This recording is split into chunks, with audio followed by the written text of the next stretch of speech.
Shalom. This is Rabbi Allen, and as we're doing every week, we are connecting Yeshua with the Torah portions each week.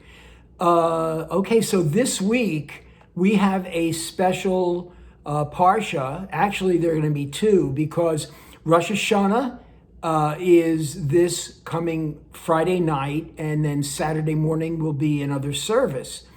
So we actually have two portions. The traditional portion will be Genesis chapter 21. And on the second day of Rosh Hashanah, or the second service for Rosh Hashanah, the traditional portion will be Genesis chapter 22.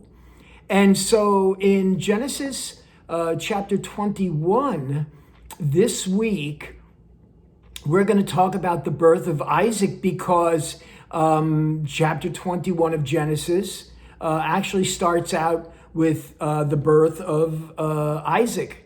And so, as I've said so often, God does something in the physical to show us something very important in the spiritual world. And he has particularly done this with the Jewish people over the years, and this is why he will so often show things in the physical, in the Torah, and in the Tanakh.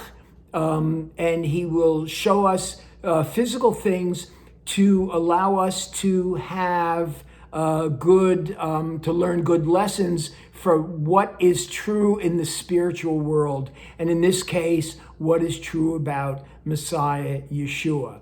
And so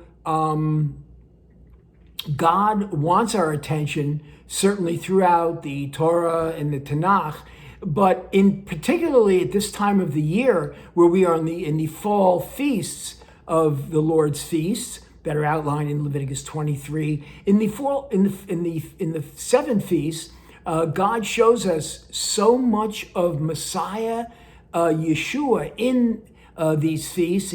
And in the feast, we will see about his life and his death and about his ministry. And so we're going to be looking at this today. And as I've said before, Yeshua has pointed this out to his disciples, where he opened up the scriptures and showed them where he was spoken of in the scriptures, and they were amazed.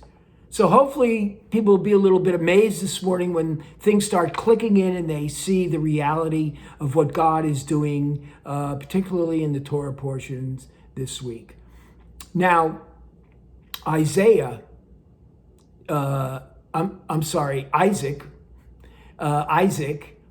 is a perfect picture of Messiah to come. In so many of the different characters in the Bible, they've had so many different attributes of the Messiah to come. And because God wanted to slowly throughout the scriptures give the Jewish people a picture of who the Messiah was, and when he came, who he would be, and then also to tell us what his ministry would be to us on earth. And so again, Isaac is that perfect picture that we see. And the miraculous birth of Isaac has to be spoken of at this time of the year. Abraham, Isaac's father, was 100 years old when Isaac was born.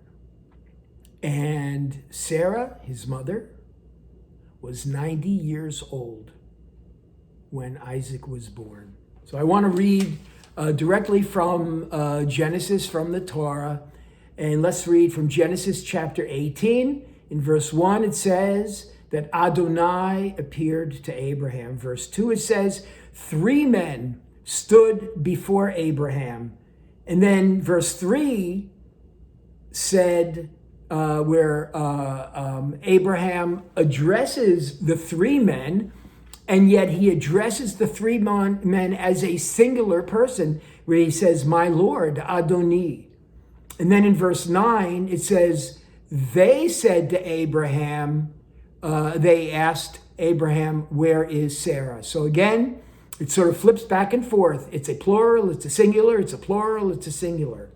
And so verse 9, they asked Abraham, where is your wife Sarah? In verse 10, and then it says, and he said, I will return to you, Abraham, and Sarah will have a son. Verse 11, it says, now Abraham and Sarah were old, well advanced in age, and Sarah past the age of childbearing. And then in verse 12, it says, and Sarah, when she heard this, these words from the Lord, she laughed to herself. She laughed to herself. And actually, that's why when Isaac was born, he was named Isaac, English. The Hebrew is Yitzchak. Yitzchak in Hebrew means laughter. And so because Sarah laughed when God said, you will have a son, and then when she actually did have the son at birth, she laughed with joy. And so she named him Yitzchak, laughter. Now, through all the years that I've been a Messianic Jew, and particularly a Messianic rabbi, so many times Jewish people will say to me when I talk about Yeshua being the Messiah of Israel, one of the common questions they will say, do you really believe of the virgin birth? Do you really believe that he was born of a virgin? Well, let's look back at Abraham and Sarah. It says that she and Abraham were well beyond their age to have a child. Essentially, Sarah, although she wasn't a virgin, her eggs were dried up. They were probably dried up for a good 40 years. And so who knows how large, truthfully, Abraham's sperm count would have been at 90 years old. But God can do these miracles. So if God could do this with Sarah, what's the big deal? Him doing this with a virgin, where she would have a child. Now, I want to talk about the second day of Rosh Hashanah, where we read in Genesis chapter 22 about an event that we call the Akedah. Akedah is Hebrew, it means binding. It's the binding of Isaac. It's when God speaks to Abraham and tells Abraham, I want you to sacrifice your son. And let's read in Genesis 22, verse 2.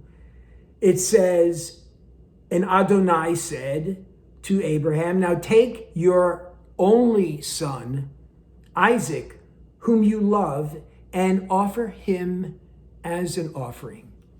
Now we need to look at this because if you know the story, that Abraham, when God first said to Abraham didn't believe that he would have a son naturally. And so, sort of in disobedience of God, what he did was he had one of the servants, one of the handmaidens, an Egyptian, and she was pregnant with Abraham, and they had Ishmael.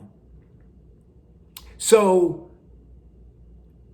Abraham's first son was Ishmael. So why did God say to Abraham, take your son, your only son, if in fact Ishmael and Abraham were both his sons?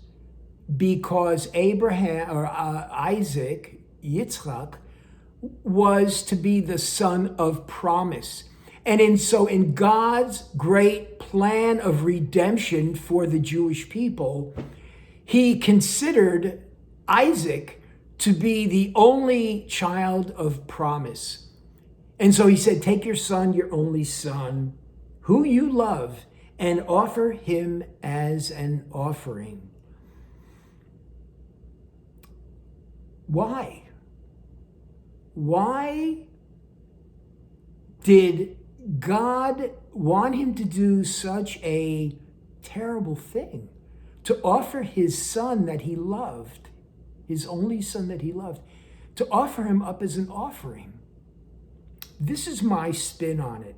This is, and I think this is probably one of the best ways that we can show who Yeshua, in fact, really is. Because when God said, Et ben chanach, bet echa, et yechedcha, in Hebrew, take your son, your only son. Basically what he was saying was, listen, Abraham, I would like you, because of your great faith, I want you to one day be the father of a people that I have chosen out of the nations. I want you to be the father of the Jewish people. And so this is a test. I want to see if you are willing in faith to kill your only son, to have your only son sacrificed that you love, as one day I would be willing to have my only son, Yeshua, that I love, to be sacrificed. And so that was the great test.